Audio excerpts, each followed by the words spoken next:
masoyinsa na gaske ya ce don mayaki in dai masoyinsa ne kai na gaske ya ce don Allah dan ja baya ku daudo bayan ana yau ku muna tare da ku masoya a baya yau ku ai nan alheri wanda gani ana wallahi alheri ne kawai shi ba sharri ba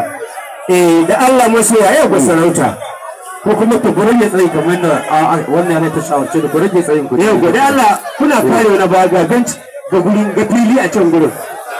ga wata 5,000 can ma a ƙasa kora kuren ya tsayi Aisha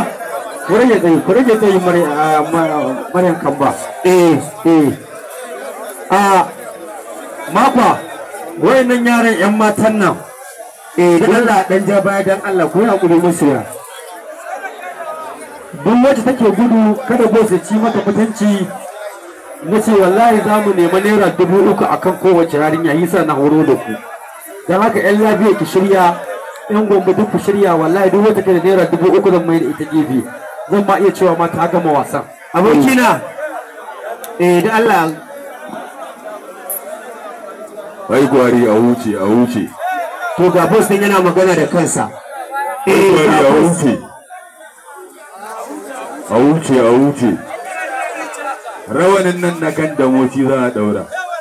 saboda ko na dogo ni ma gada ne amma ai ba gadan jiyar inda rabbana sorry gwari a wuce